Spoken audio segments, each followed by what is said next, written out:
Dear students, তোমরা দেখছো science friend YouTube channel. আজ আমি তোমাদের সঙ্গে দশম শ্রেণীর ভৌতবিজ্ঞান বইয়ের পদার্থের ভৌত রাসায়নিক ধর্ম চ্যাপ্টারটির আমি নাইট্রিক অ্যাসিডটা নিয়ে আলোচনা করব। এর আগের ভিডিওগুলোতে আমি অ্যামোনিয়া, নাইট্রোজেন, H2S আলোচনা করে দিয়েছি। তোমরা যদি সেই ভিডিওগুলো দেখে না থাকো অবশ্যই প্লেলিস্ট থেকে দেখে নিও। দেখো, নাইট্রিক অ্যাসিডের সংকেতটা কি? নাইট্রিক অ্যাসিডের সংকেত তোমরা সবাই জানো HNO3, ঠিক আছে। আর এবার জেনে নেবো যে আণবিক গুরুত্বটা কত। কি বললাম না, আণবিক গুরুত্বটা কত জেনে নেবো, ঠিক আছে। দেখো, আণবিক গুরুত্বটা জানার আগে কি জানতে হবে না, হাইড্রোজেন, নাইট্রোজেন এবং অক্সিজেনের পারমাণবিক গুরুত্বটা জানতে হবে। হাইড্রোজেনের পারমাণবিক গুরুত্ব 1, তোমরা সবাই জানো। নাইট্রোজেনের কত? 7। অক্সিজেনের কত না 8। কিন্তু এখানে 3টে অক্সিজেন পরমাণু আছে, সেই কারণে কিন্তু 3 গুণিতক 8 হয়ে যাবে। আমি এটাকে ব্র্যাকেটে রেখে দিলাম। 1 আর 7 যোগ করলে কত হয়? 8 হয়ে যাবে।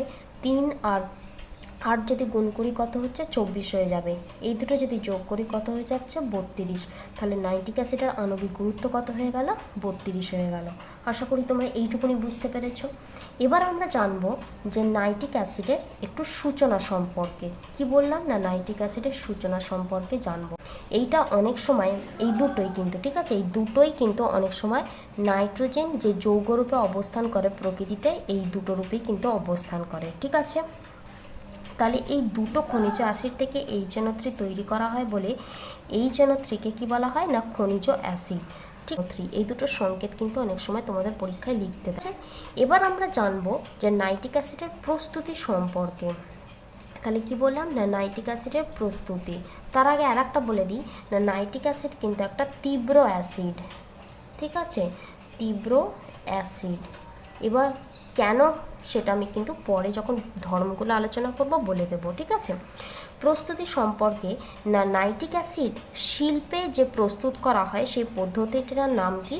অসওয়াল্ড পদ্ধতি। কি বললাম না, অসওয়াল্ড পদ্ধতি, ঠিক আছে। অসওয়াল্ড, সরি এখানটা ল হবে, ঠিক আছে, লয়ে ডয়ে হবে, অসওয়াল্ড পদ্ধতি বলা হয়।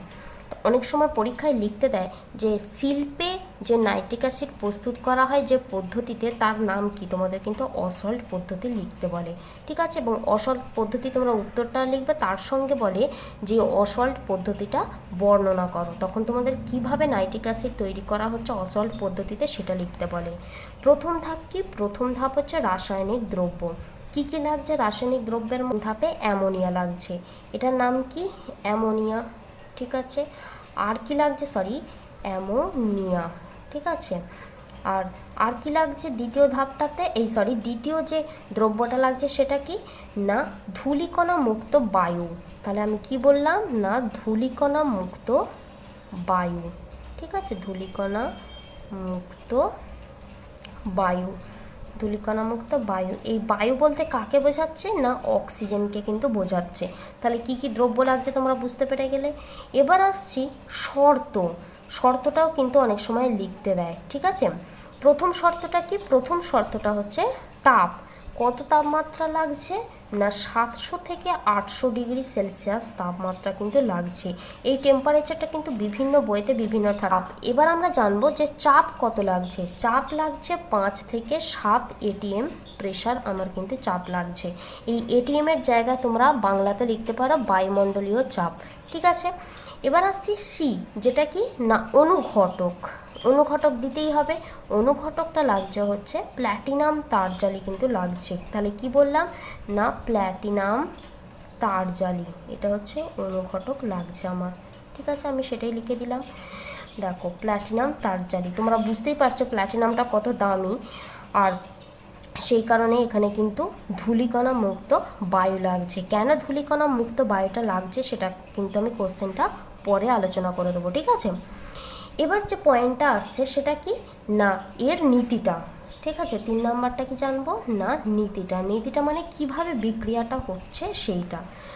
কিভাবে লিখবে তোমরা পরীক্ষার খাতায়?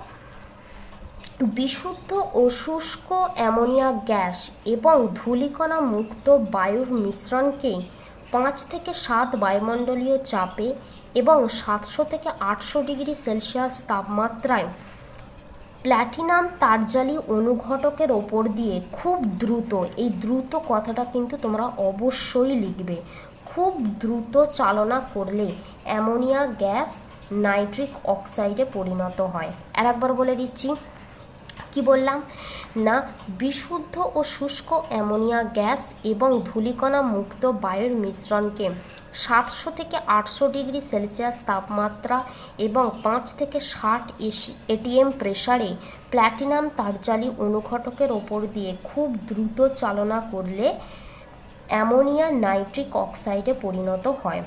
এই বিক্রিয়াটা কি? এই বিক্রিয়াটা তোমরা লিখে দেবে যে তাপদায়ী। তাপদায়ী তার মানে কি? বিক্রিয়াতে তাপ উৎপন্ন হচ্ছে, ঠিক আছে, তাপদায়ী এবং উভমুখী এই বিক্রিয়াটা, ঠিক আছে। এবার আসছি বিক্রিয়াটা মানে সমীকরণটায়। কি বললাম না, অ্যামোনিয়া যেটা হচ্ছে বিশুদ্ধ এবং শুষ্ক হতে হবে, তার সঙ্গে আর কি ধূলিকণা মুক্ত বায়ু, যার সংকেতটা কি অক্সিজেন, ঠিক আছে। অ্যারো চিহ্ন দিয়ে কি তৈরি হচ্ছে না, অ্যামোনিয়া জারিত হয়ে আমি বললাম নাইট্রিক অক্সাইডে পরিণত হচ্ছে, তার সঙ্গে কি তৈরি হচ্ছে না, জল তৈরি হচ্ছে, ঠিক আছে। এর নামটা কি বললাম না, নাইট্রিক অক্সাইড। তোমরা কিন্তু নিচে বানান মানে সংকেতটা লিখে দেবে, ঠিক আছে, নাইট্রিক অক্সাইড তোমরা লিখে দিলে। এবার এই যে নাইট্রিক অক্সাইড মানে দ্বিতীয় প্রসেসটা, এটা হচ্ছে প্রথম প্রসেস মানে প্রথম ধাপটা। দ্বিতীয় ধাপে কি হবে না, নাইট্রিক অক্সাইডকে শীতল করে বায়ুর অক্সিজেন দ্বারা জারিত করে নাইট্রোজেন ডাইঅক্সাইডে পরিণত করা হয়। কি বললাম, নাইট্রিক অক্সাইডকে দ্রুত শীতল করে বায়ুর অক্সিজেন দ্বারা জারিত করে নাইট্রোজেন ডাইঅক্সাইডে রূপান্তরিত করা হয়। আমি বিক্রিয়াটা লিখে দিই এবার। নাইট্রিক অক্সাইড, ঠিক আছে, নাইট্রিক অক্সাইড কার সঙ্গে বিক্রিয়া করছে না, বায়ুর অক্সিজেনের সঙ্গে কিন্তু বিক্রিয়া করে কি তৈরি করছে না, নাইট্রোজেন ডাইঅক্সাইডে পরিণত হচ্ছে, যার সংকেত হচ্ছে এইটা। পাশে তোমরা কি লিখে দেবে না, নাইট্রোজেন ডাইঅক্সাইড, ঠিক আছে, নাইট্রোজেন ডাইঅক্সাইড তোমরা লিখে দিলে।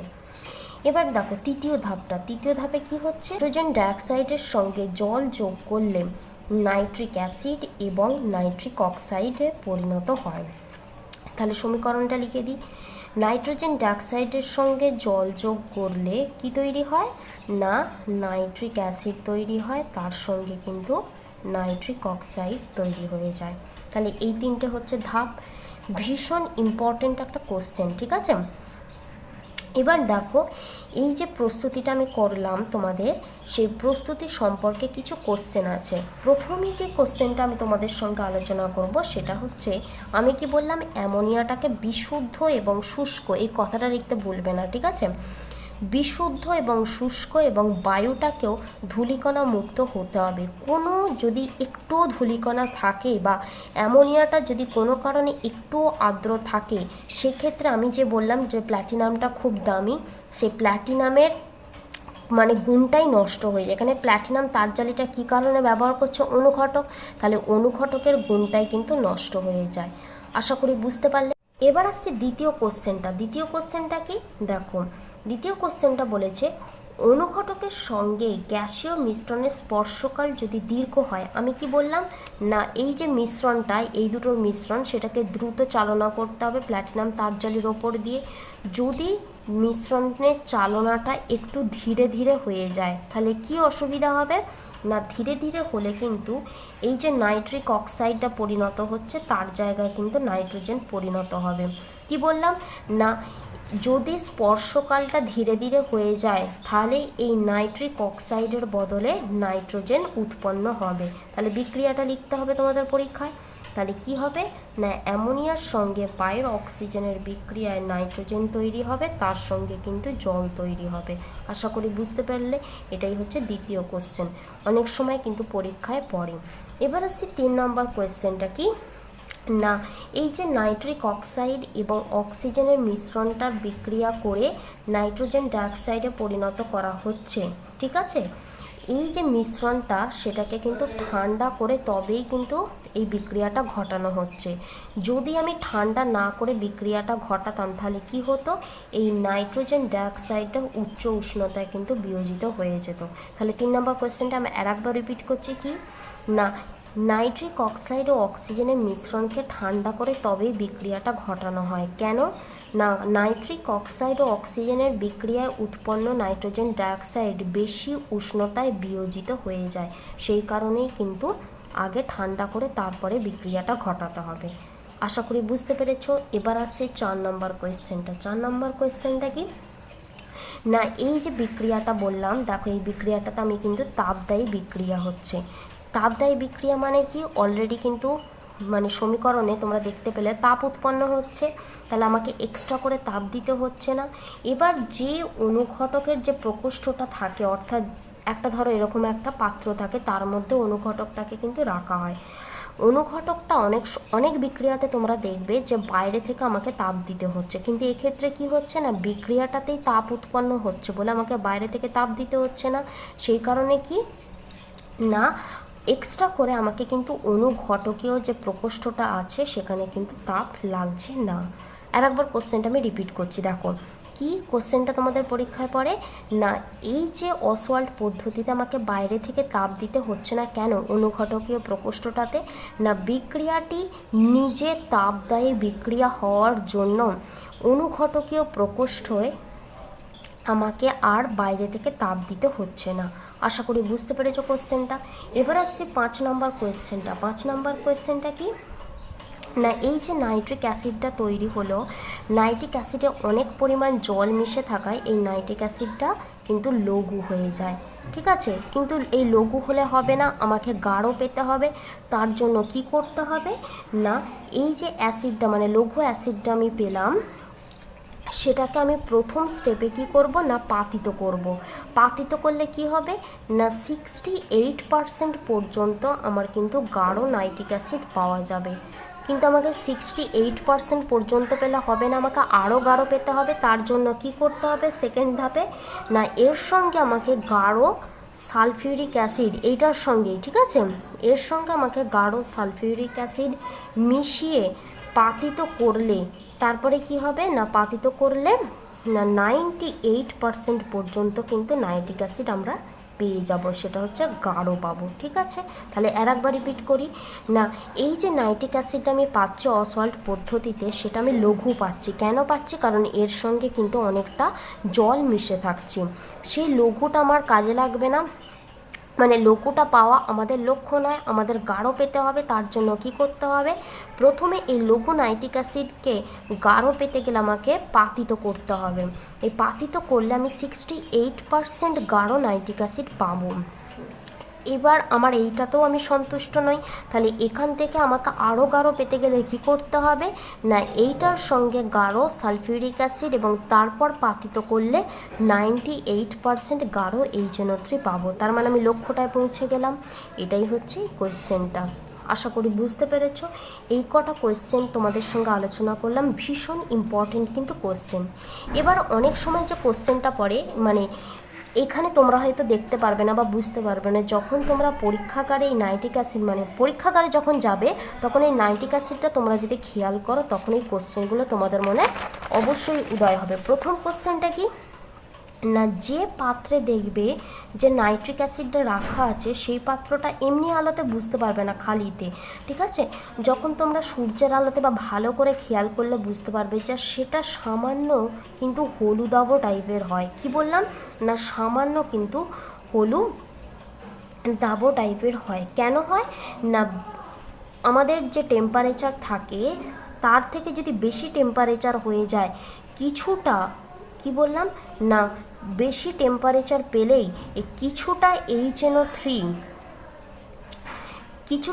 HNO3 থেকে কিসে রূপান্তরিত হয় না নাইট্রোজেন ডাইঅক্সাইডে রূপান্তরিত হয়।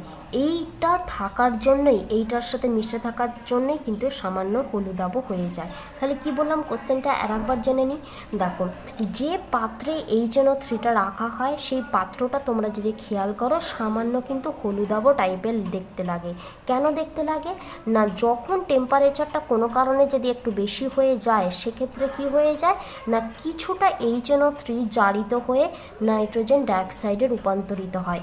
এইটা মিশে থাকার জন্যই কিন্তু সামান্য হলুদাভ টাইপের দেখতে লাগে। আশা করি বুঝতে পেরেছো।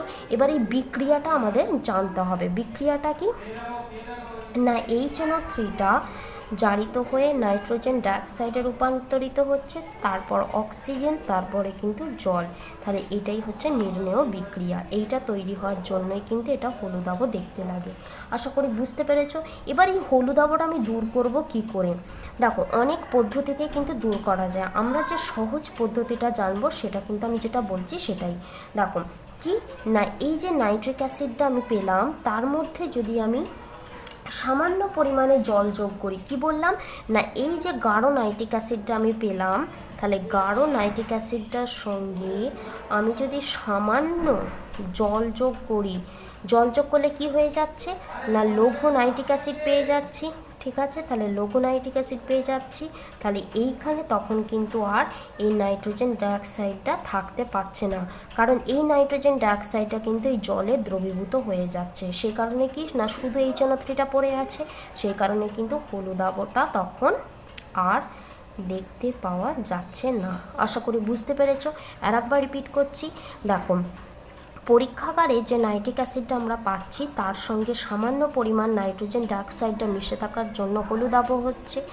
সেই হলুদাভটা দূর করব কি করে না, গাঢ় যে নাইট্রিক অ্যাসিডটা যে মানে বোতলটায় রাখা আছে, তার সঙ্গে যদি আমি সামান্য পরিমাণে জল যোগ করি, জল যোগ করলে কী হয়ে যায়, লঘু হয়ে যায়। তাহলে এইটা পেলাম আমি। এবার এর মধ্যেও কি আছে, নাইট্রোজেন ডাইঅক্সাইডটা মিশে আছে।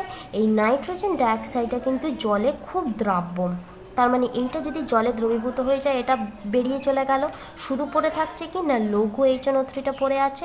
সেই কারণেই কিন্তু, যেহেতু এটা থাকছে না, সেই কারণে কিন্তু হলুদাভটা আর থাকছে না। আশা করি বুঝতে পেরেছো।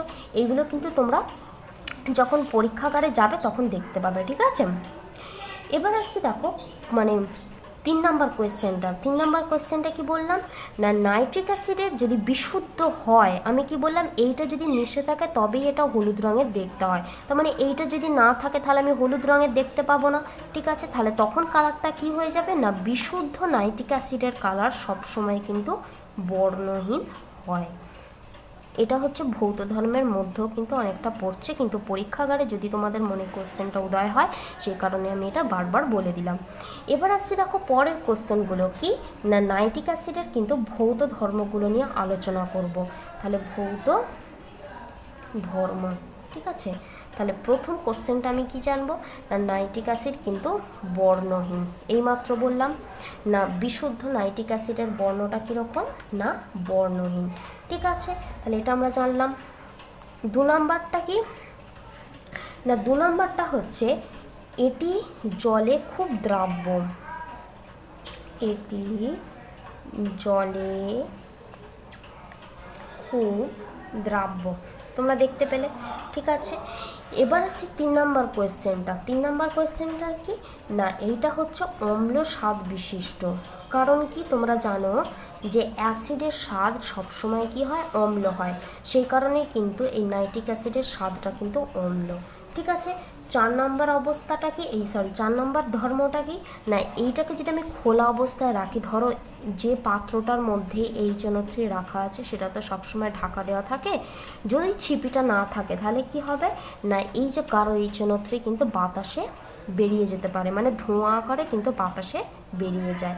আশা করি বুঝতে পেরেছো। তার মানে এই অবস্থাটাকে কি বলবো না, নাইট্রিক অ্যাসিড বাতাসে ধূমায়িত হয়। নাইট্রিক অ্যাসিড বাতাসে ধূমায়িত হয়, তার মানে যে খুব বেশি হয়ে উবে যাবে সেরকম নয়, মানে খুবই কম পরিমাণে কিন্তু সেটা হয়, বাতাসে ধূমায়িত হয়। আশা করি বুঝতে পেরেছো তোমরা এইটুকু ভৌত ধর্মের বিষয়। এবার আসছি দেখো রাসায়নিক ধর্ম। রাসায়নিক ধর্ম যেগুলো তোমাদের জানার কথা, তার মধ্যে আমি কিছু মানে যেগুলো মেন ইম্পর্টেন্ট সেগুলোই কিন্তু আমি তোমাদের সঙ্গে আলোচনা করব।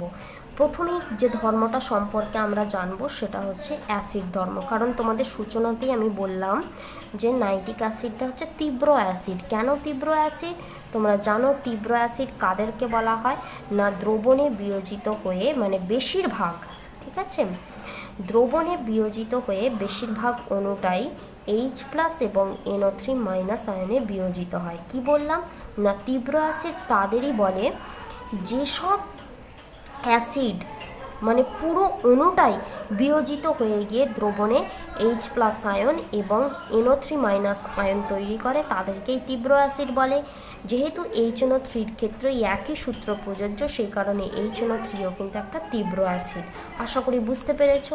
এবার দেখো এর বিয়োজনটা লক্ষ্য করলেই তোমরা বুঝতে পারবে এটা কোন ধরনের অ্যাসিড। দেখো এখানে একটাই H+ আয়ন তৈরি হচ্ছে, সেই কারণে এটা কিন্তু এক ক্ষারীয় তীব্র অ্যাসিড। ঠিক আছে, যেহেতু একটাই H+ আয়ন তৈরি হচ্ছে, সেই কারণে এক ক্ষারীয় তীব্র অ্যাসিড। তোমাদের যখন আমি HClটা পড়িয়েছিলাম তখন আমি কিন্তু বলে দিয়েছিলাম HClও কিন্তু একটা এক ক্ষারীয় তীব্র অ্যাসিড। কারণ কি, H+ এবং Cl- আয়নে HClটা বিয়োজিত হয়ে যায়। এখানে যেহেতু একটা H+ আয়ন, সেই কারণে কিন্তু এটাও এক ক্ষারীয় তীব্র অ্যাসিড। H2SO4 এর ক্ষেত্রেও আমি বলে দিয়েছিলাম H2SO4 এর ক্ষেত্রে কি হচ্ছে, বিয়োজিত হয়ে দুই অণু H+ আয়ন এবং SO4 2- আয়ন তৈরি করছে। যেহেতু দুটো H+ আয়ন, সেই কারণে এটা কিন্তু দ্বিক্ষারীয় তীব্র অ্যাসিড হয়ে যাবে। আশা করি বুঝতে পেরেছো। এবার দেখো প্রথমেই যে বিক্রিয়াটা আমরা জানবো অ্যাসিডের সঙ্গে বিক্রিয়া, অ্যাসিড বিক্রিয়া মানে কি না, এই যে HNO3 তার সঙ্গে কিন্তু ক্ষার বিক্রিয়া করবে। ক্ষার বিক্রিয়া করলে কি হয়ে যাবে না, লবণ এবং জল তৈরি হবে। ঠিক আছে না, কি বললাম না, অ্যাসিড বিক্রিয়া মানেই কি, অ্যাসিড বিক্রিয়া ক্ষারের সঙ্গে, মানে ক্ষার বিক্রিয়া করবে কার সঙ্গে, নাইট্রিক অ্যাসিডের সঙ্গে। তাহলে এরকম একটা ক্ষারের নাম কি, সোডিয়াম হাইড্রক্সাইড। ঠিক আছে, কি বললাম না, এরকম একটা ক্ষারের নাম সোডিয়াম হাইড্রক্সাইড, তার সঙ্গে HNO3 বিক্রিয়া করে কি তৈরি করবে, সোডিয়াম নাইট্রেট তৈরি করবে, তার সঙ্গে জল তৈরি করবে। কারণ তোমরা জানো ক্ষার এবং অ্যাসিড বিক্রিয়া করে সবসময় কি তৈরি করে, লবণ এবং জল তৈরি করবে। এখানে জল হচ্ছে এইটা, লবণ হচ্ছে এইটা। ঠিক আছে, তাহলে অ্যাসিড বিক্রিয়া মানেই তোমরা জানবে যে যার অ্যাসিড বিক্রিয়াটা তোমরা করছো তার সঙ্গে সবসময় কিন্তু ক্ষার বিক্রিয়া করবে। এটা আমি তোমাদের যখন HCl পড়িয়েছিলাম সেখানেও কিন্তু বলে দিয়েছিলাম। এবার এইটা যে অ্যাসিড সেটা কিভাবে প্রমাণ করবে, সবসময় তো এই জলীয় দ্রবণটা তোমরা খালি চোখে দেখতে পারবে না, এটা হচ্ছে তড়িৎ বিশ্লেষণ করলে তবেই তোমরা দেখতে পারবে। কিন্তু খালি চোখ আমি কি করে বুঝবো যে HNO3টা একটা অ্যাসিড না, HNO3 একটা পাত্রের মধ্যে, মানে একটা টেস্ট টিউবে কিছুটা নিয়ে আমি যদি নীল লিটমাস ডোবাই, সেটা কি হয়ে যাবে না, লাল হয়ে যাবে। কি বললাম না, HNO3টা একটা যদি আমি কিছুটা পরিমাণ টেস্ট টিউবে নিই, তারপরে সেটাতে যদি আমি নীল লিটমাস ডোবাই, সেটা লাল হয়ে গেলেই বুঝতে পারবো যে HNO3 অ্যাসিড। আশা করি বুঝতে পেরেছো। এবার আসছি যে পরের কোশ্চেনটা, সেটা হচ্ছে কি না, HNO3 শনাক্তকরণ বিক্রিয়াটা। ঠিক আছে, দেখো HNO3 শনাক্তকরণ বিক্রিয়া, HNO3 শনাক্তকরণ বিক্রিয়ার মধ্যে ভীষণ ইম্পর্টেন্ট যে বিক্রিয়াটা সেটা হচ্ছে বলয় পরীক্ষা। মানে দুটো আছে, আমি প্রথমটা শুরু করছি বলয় পরীক্ষায়। এটাকে অনেক সময় কিন্তু রিং টেস্টও বলা হয়। ঠিক আছে, রিং টেস্টও কিন্তু বলা হয়।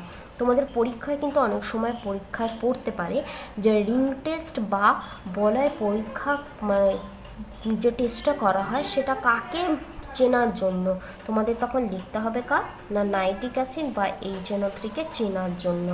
আশা করি বুঝতে পেরেছ। এবার আসছি কিভাবে বলয় পরীক্ষাটা করা হয়।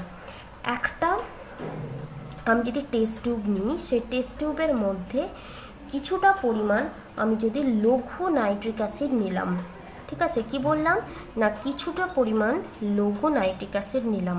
ঠিক আছে, দেখো লঘু নাইট্রিক অ্যাসিড হয়তো তোমরা কোনো একটা ল্যাবে হয়তো তখন নেই, তখন তোমরা কি করবে না, এর বদলে মানে সাবস্টিটিউট হিসাবে তোমরা কিন্তু একটা নাইট্রেট লবণ নিয়ে, কি বললাম না, এর সাবস্টিটিউট হিসাবে নাইট্রেট লবণ নিয়ে তার মধ্যে যদি কিছুটা পরিমাণ জল মেশাও, তাহলে কিন্তু এই লঘু নাইট্রিক অ্যাসিড তৈরি হয়ে যাবে। আর একবার বলে দিই, একটা টেস্ট টিউবের মধ্যে কিছুটা পরিমাণ লঘু নাইট্রিক অ্যাসিড নিতে হবে। সেই লঘু নাইট্রিক অ্যাসিডটা যদি কোনো কারণে না পাওয়া যায় তখন তোমরা কি করবে না কিছুটা পরিমাণ নাইট্রেট লবণ নিয়ে, যে কোনো লবণ, ঠিক আছে, সেটা কিন্তু নাইট্রেট থাকতে হবে। তাহলে নাইট্রেট লবণ নিয়ে তার সঙ্গে যদি কিছুটা পরিমাণ জল মেশাও তাহলে কিন্তু লঘু নাইট্রিক অ্যাসিড পেয়ে যেতে পারো, ঠিক আছে। তাহলে লঘু নাইট্রিক অ্যাসিড এবং তার সঙ্গে কি মেশাতে হবে না সদ্য প্রস্তুত ফেরাস সালফেট। তাহলে আমি লিখে দিচ্ছি আর একবার, সদ্য প্রস্তুত ফেরাস সালফেট, সদ্য প্রস্তুত ফেরাস সালফেট, যার সংকেতটা আমি লিখে দিচ্ছি, ঠিক আছে, যা সদ্য প্রস্তুত ফেরাস সালফেট, যার সংকেতটা হচ্ছে FeSO4, ঠিক আছে। তাহলে কি বললাম না একটা আমি যদি টেস্ট টিউব নিই তার মধ্যে কিছুটা পরিমাণ লঘু নাইট্রিক অ্যাসিড তার সঙ্গে সদ্য প্রস্তুত ফেরাস সালফেট আমি নিলাম, ঠিক আছে। আর একটা টেস্ট টিউব নিলাম, সেই টেস্ট টিউবের মধ্যে আমি কী নেবো না গাঢ় সালফিউরিক অ্যাসিড নেবো, ঠিক আছে, কিছুটা পরিমাণ আমি গাঢ় সালফিউরিক অ্যাসিড নিলাম। এবার এই যে গাঢ় সালফিউরিক অ্যাসিডের যে টেস্ট টিউবটা নিয়েছি সেইটা নিয়ে এই যে টেস্ট টিউবের যে মিশ্রণটা আছে সেই মিশ্রণটার পুরো গা বেয়ে বেয়ে আমি যদি ধীরে ধীরে ধীরে ধীরে ঢালি তাহলে দেখবো যে নিচের দিকে একটা মানে বাদামি কালারের কিন্তু রিং তৈরি হচ্ছে। আমি ছবিটা তোমাদের একটু বুঝিয়ে দিচ্ছি, দেখো এইটা যদি এই টেস্ট টিউবটা যদি এইটা হয় কি দেখবো না আমি ওপর দিক থেকে মানে ঠিক খুব ধীরে ধীরেই কাজটা করতে হয়, তা না হলে কিন্তু রিংটা পাওয়া যায় না। গা বে ধীরে ধীরে কিন্তু করতে হয়। এটা কি ঢালছি না গাঢ় H2SO4 কিন্তু গা বেয়ে ঢালছি, ঠিক আছে। আর এর মধ্যে কি আছে না এর মধ্যে আছে কিন্তু লঘু নাইট্রিক অ্যাসিড আর সরি এটা না এটা সাবস্টিটিউট সদ্য প্রস্তুত ফেরাস সালফেট, এই দুটোর মিশ্রণ কিন্তু এখানে আছে। কি দেখবো না গাঢ় সালফিউরিক অ্যাসিডটা যেহেতু ভারী সেই কারণে এটা কিন্তু নিচে চলে আসছে। তাহলে নিচে কি থাকছে না গাঢ় H2SO4 চলে আসছে, আর উপরে কি থাকছে উপরে থাকছে কিন্তু মিশ্রণটা, আমি এখানে মিশ্রণ হিসেবে লিখে দিচ্ছি, ঠিক আছে, উপরে থাকছে মিশ্রণটা। দেখব এই যে মিশ্রণের গাঢ় সালফিউরিক অ্যাসিডের মানে যে টাচ জায়গাটা আছে সেইখানে কিন্তু এরকম রিংয়ের মতো একটা বলয় তৈরি হচ্ছে, যার কালারটা কীরকম যার কালারটা কিন্তু বাদামি কালারের, ঠিক আছে, বাদামি কালারের কিন্তু একটা রিং তৈরি হচ্ছে, পুরো স্পষ্ট তোমরা দেখতে পাবে। এবার তোমরা কোশ্চেন করতে পারো যে গাঢ় সালফিউরিক অ্যাসিডটা কেন নিচে নেমে আসবে, কারণ গাঢ় সালফিউরিক অ্যাসিড কিন্তু ভারী সেই কারণে কিন্তু নিচে চলে আসবে। আশা করি বুঝতে পেরেছো। এবার এই বাদামি কালারটা কী জন্য হচ্ছে সেটাও কিন্তু আমি তোমাদের বিক্রিয়ার সাহায্যে বুঝিয়ে দেবো। দেখো কি বললাম না প্রথমে কার কার সঙ্গে বিক্রিয়া হচ্ছে লঘু নাইট্রিক অ্যাসিড, তাহলে নাইট্রিক অ্যাসিড আমি লিখে দিলাম, তার সঙ্গে কি থাকছে সদ্য প্রস্তুত ফেরাস সালফেট যার সংকেতটা কি FeSO4, ঠিক আছে। আর কি যোগ হচ্ছে না গাঢ় সালফিউরিক অ্যাসিড যার সংকেতটা কি না H2SO4, বিক্রিয়া করে কি তৈরি হচ্ছে না Fe2SO4 কিন্তু তৈরি হয়ে যাচ্ছে।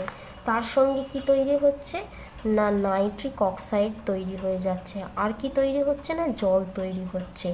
এই যে নাইট্রিক অক্সাইডটা তৈরি হলো তাহলে নাইট্রিক অক্সাইডটা তৈরি হলো তার সঙ্গে কার বিক্রিয়া হবে না এই যে ফেরাস সালফেটটা পড়ে আছে তার বিক্রিয়া হবে। তাহলে নাইট্রিক অক্সাইডের সঙ্গে ফেরাস সালফেট বিক্রিয়া করে কি তৈরি করবে না FeSO4.NO কিন্তু তৈরি করবে, ঠিক আছে। এর নামটা কি না nitroso ferrous sulphate, nitroso ferrous sulphate এর নামটা, ঠিক আছে, নাইট্রোসো ফেরাস সালফেটের কালারটা কীরকম না বাদামি কালার, ঠিক আছে। এই যৌগটা তৈরি হওয়ার জন্যই কিন্তু এই বাদামি রঙের বলয়টা তৈরি হচ্ছে। আশা করি বুঝতে পেরেছ।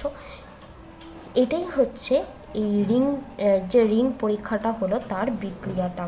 যদিও তোমাদের বিক্রিয়াটা পড়বে না কিন্তু তোমাদের জেনে রাখাটা অবশ্যই দরকার, যখন তোমরা প্র্যাকটিক্যাল করতে যাবে তখন কিন্তু এটা তোমাদের করতেই হবে, মাস্ট এটা, ঠিক আছে।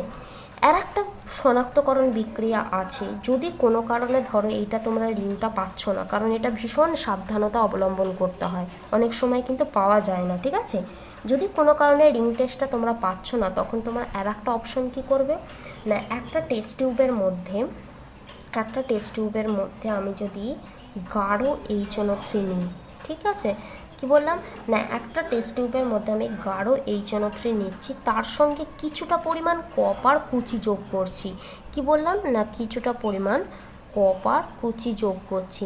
দেখতে কীরকম হয়, ঠিক যেরকম তামার তারগুলো হয় না, ছোটো ছোটো ছোটো ছোটো করে কেটে কেটে যেরকম হবে ঠিক ওরকম দেখতে, ঠিক আছে। কপার কুচি তার সঙ্গে গাঢ় HNO3 আমি যদি মিশিয়ে এই মিশ্রণটাকে আমি যদি উত্তপ্ত করি, উত্তপ্ত মানে তাপের চিহ্নটা কীরকম হয়, এটাকে বলা হয় ডেল্টা, ঠিক আছে। যখন তোমরা 11-12-এ উঠবে তখন কিন্তু এই চিহ্নটা দ্বারাই তোমাদের প্রকাশ করতে হবে। তাহলে যখন আমরা এই মিশ্রণটাকে উত্তপ্ত করি তখন কি হবে না, এই টেস্ট টিউবের মুখটায় দেখবে মানে মুখ দিয়ে NO2-র একটা বাদামি ধোঁয়া বেরোবে, ঠিক আছে, বাদামি ধোঁয়া বেরোবে। এই তোমরা হয়তো কালারটা বুঝতে পারবে না, কিন্তু যখন তোমরা বুঝতে পারবে যে এর গাগুলোতে এরকম বাদামি মানে বাদামি বাদামি ছাই পড়ে গেছে, ঠিক আছে। তাহলে এটা কেন হচ্ছে না, বাদামি কালারের কিন্তু NO2 তৈরি হওয়ার জন্যই কিন্তু এটা হচ্ছে। আশা করি বুঝতে পেরেছো। তাহলে বিক্রিয়াটা কীরকম হবে না, HNO3 তার সঙ্গে কপার বিক্রিয়া করে কিন্তু কপার নাইট্রেট তৈরি হবে CuNO3(2) আর কি তৈরি হবে বললাম, বাদামি কালারটা না NO2 তৈরি হবে, আর কি হবে না জল তৈরি হবে। এটাই হচ্ছে নির্ণেয় বিক্রিয়া। তাহলে প্রথম শনাক্তকরণ এটা করবে, যদি এটা কোনো কারণে না আসে তখন তোমরা কিন্তু এই কপার কুচির বিক্রিয়াটা করবে। আশা করি বুঝতে পেরেছো। এবার যে কোশ্চেনটা আসছে ভীষণ ইম্পর্টেন্ট একটা কোয়েশ্চেন, সেটা হচ্ছে অম্লরাজ বা অ্যাকোয়ারিজিয়া। তোমাদের আমি যখন HClটা পড়িয়েছিলাম তখন তোমার মানে এই ওয়ার্ডটা কিন্তু আমি উল্লেখ করেছিলাম, অম্লরাজ বা ইংরাজিতে কি বলে অ্যাকোয়ারিজিয়া। এই অম্লরাজ জিনিসটা কি সেটাই আমি তোমাদের সঙ্গে আলোচনা করছি। দেখো 3 আয়তন HCl, ঠিক আছে, 3 আয়তন HCl যেটা হচ্ছে গাঢ় হবে, তাহলে 3 আয়তন গাঢ় HCl আর 1 আয়তন গাঢ় HNO3 মিশ্রণটাকেই কিন্তু বলা হচ্ছে অম্লরাজ।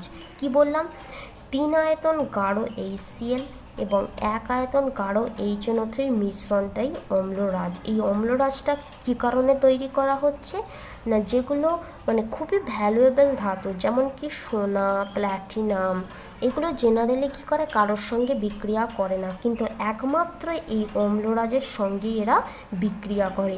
সেই কারণেই কিন্তু এই সোনা, প্ল্যাটিনাম এগুলোকে দ্রবীভূত করার জন্যই কিন্তু এইটাকে তৈরি করা হয়েছে। আশা করি বুঝতে পেরেছো। এই আয়তনগুলো কিন্তু গন্ডগোল করে ফেলবে না। এবার আসছি পরের যে কোশ্চেনটা, সেটাও ভীষণ ইম্পর্টেন্ট একটা কোয়েশ্চেন না, ধূমায়মান নাইট্রিক অ্যাসিড কাকে বলা হয়। কি বললাম না, ধূমায়মান নাইট্রিক অ্যাসিড কাকে বলা হয় সেটাই কিন্তু লিখতে হবে। দেখো কি বললাম না, যে HNO3টা পরীক্ষাগারে তোমরা পাও, সেই HNO3 এর মধ্যে মানে যে ডাব্বাতে আর কি রাখা থাকে শিশিটার মধ্যে, সেই HNO3 এর মধ্যে কিছুটা পরিমাণ NO2 মিশে থাকে, যার জন্য হলুদ কালার হয়ে যায় এই HNO3, ঠিক আছে। তাহলে কি বলবো না, নাইট্রোজেন ডাইঅক্সাইড মিশ্রিত গাঢ় HNO3কেই বলা হয় ধূমায়মান নাইট্রিক অ্যাসিড। কি বললাম না, নাইট্রোজেন ডাইঅক্সাইড মিশ্রিত, আমি লিখে দিচ্ছি, নাইট্রোজেন ডাইঅক্সাইড মিশ্রিত গাঢ় HNO3কেই বলা হয় ধূমায়মান নাইট্রিক অ্যাসিড, ধূমায়মান নাইট্রিক অ্যাসিড, ঠিক আছে, গাঢ়, তাহলে ধূমায়মান নাইট্রিক অ্যাসিড। এবার আমরা জানবো এই ধূমায়মান নাইট্রিক অ্যাসিডটা তৈরি করা হয় কিভাবে।